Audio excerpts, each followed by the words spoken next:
ஒரு முறை ஒரு வயதான தாய் கிணத்துல தண்ணி இறைக்கும்படிக்கு கிணத்துக்கிட்ட போய் தண்ணி இறைக்க முயற்சி செஞ்சிருக்கிறாங்க. தவறுதலா கிணத்துக்குள்ள விழுந்துட்டாங்க. நல்ல அடி, உடம்புல அடி. ரொம்ப வலி தாங்க முடியாம பயங்கரமா சத்தம் போட்டு அலறி இருக்காங்க. உதவி செய்ய யாருமே வரல.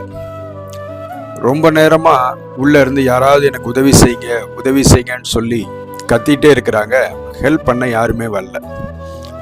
கொஞ்ச நேரத்துல மேல யாரோ நடந்து போற ஒரு சத்தம் கேட்குது. அந்த சத்தம் கேட்டோன்னே இவங்க பயங்கரமா சத்தம் போட்டிருக்கிறாங்க. நல்ல கோட் ஷூட் போட்டுட்டு இருந்த ஒரு மனுஷன் அந்த வழியா கடந்து போயிருக்காரு. அவர் வேகமா அந்த சத்தத்தை கேட்டு வந்து எட்டி பார்த்தா உள்ள அந்த அம்மா விழுந்து கிடக்குறாங்க. அவங்க கெஞ்சுறாங்க, ஐயா தயவுசெய்து என்னை எப்படியாவது காப்பாத்துங்க, நான் தெரியாம விழுந்துட்டேன் அப்படின்னு சொன்னோன்னே இவர் உள்ள எட்டி பார்க்குறாரு. சுத்தி முத்தி சூழ்நிலைகள்லாம் பார்க்குறாரு. பார்த்துட்டு கொஞ்ச நேரம் யோசிக்கிறாரு. யோசிச்சுட்டு நீங்க எப்படி விழுந்தீங்க அப்படின்னு கேட்குறாரு. ஐயா நான் தண்ணி எடுக்க வந்தேன், கொஞ்சம் எட்டி எடுக்க முயற்சி செய்யும் போது ஸ்லிப் ஆயிட்டேன், உள்ள விழுந்துட்டேன், எனக்கு ஹெல்ப் பண்ணுங்க அப்படின்னோடனே வயசான காலத்துல சும்மா உட்காராம இப்படி வந்து தேவையில்லாத காரியத்தை செஞ்சா இப்படிதான் விழ வேண்டியிருக்கும்.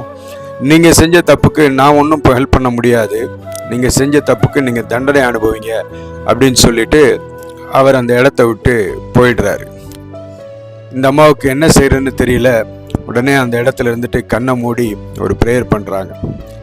ஆண்டவரே நான் செஞ்சது தப்புன்னா என்னை மன்னிச்சுக்கங்கப்பா, நான் என்னுடைய காலம் முடியுதுன்னா என்னை சமாதானத்தோடு எடுத்துக்கங்க, இல்லை நான் இன்னும் வாழணும்னு நீங்கள் ஆசைப்பட்டீங்கன்னா எனக்கு உதவி செய்கிறதுக்கு யாரையாவது அனுப்புங்கன்னு சொல்லி அந்த அம்மா ஒரு சின்ன ப்ரேயர் பண்ணுறாங்க. கொஞ்ச நேரத்தில் ஒரு பிச்சைக்காரன் அந்த வழியாக வராரு. வந்துட்டு இந்த அம்மாவுடைய சத்தம் கேட்ட உடனே வேகமாக ஓடி வந்து எட்டி பார்க்குறாரு. பிச்சைக்காரன் வேறு யாரும் இல்லை, தினமும் இந்த அம்மா எந்த கைமாறும் எதிர்பார்க்காம அவருக்கு உணவு கொடுத்துட்டு வந்த அந்த பிச்சைக்காரர். அவர் உடனே எட்டி பார்த்துட்டு அம்மா நீங்களா அப்படின்னு கேட்குறாரு.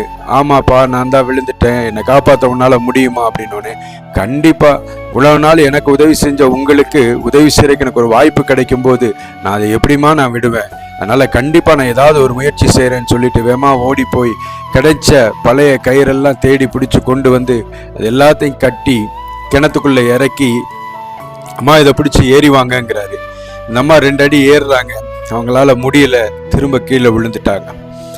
அப்ப இவர் சொல்றாரு, அம்மா நீங்க ஒன்றும் கவலைப்படாதீங்க, எப்படினாலும் நம்ம இதுல இருந்து ஏறிடலாம் அப்படின்னு சொல்லிட்டு அவர் சுத்தியில இருக்கிற மண்ணெல்லாம் தன் கையிலே தோண்டி தோண்டி தோண்டி எடுத்து கொஞ்சம் அதை கிணத்துக்குள்ள போட்டு அது மேல கொஞ்சம் ஏறி நில்லுங்கன்னு சொல்றாரு.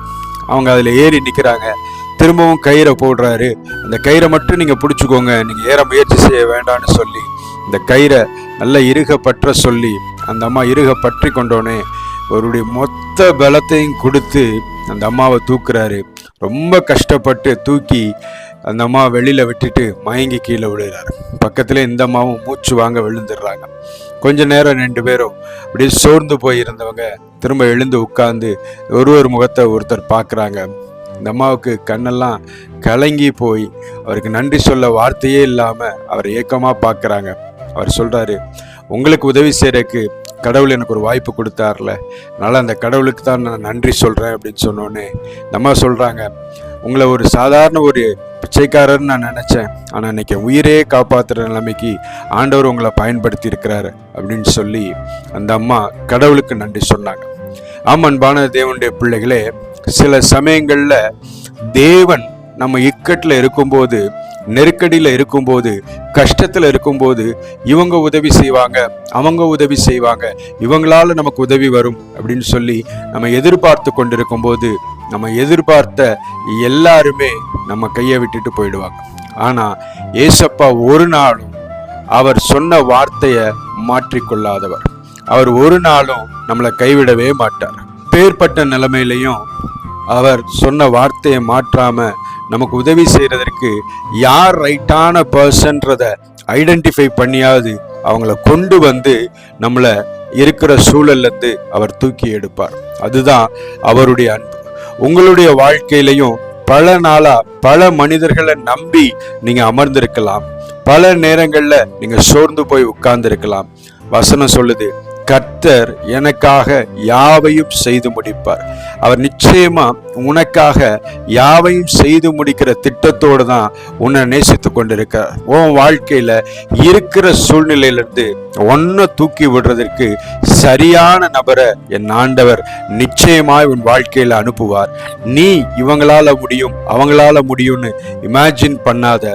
நீ தேவனை மட்டும் நோக்கிப்பார். கர்த்தருக்கு தெரியும் ஓ மேல எப்படி கரிசனை உள்ளவங்க எங்க இருக்கிறாங்கிறது அவருக்கு மட்டும்தான் தெரியும். அவர் நிச்சயமா உனக்கான நபரை அனுப்பி உன்னை விடுவிக்கிறவராய் இருக்கிறார். உனக்கான சூழ்நிலைக்குள்ள உன்னை கொண்டு போய் உன்னை விடுவிக்கிறவராய் இருக்கிறார். உனக்கான டைமுக்குள்ள உன்னை கொண்டு போய் உன்னை விடுவிக்கிறவராய் இருக்கிறார். அவரை நம்பி இருக்கிற உனக்கு நிச்சயமாக விடுதலை உண்டு.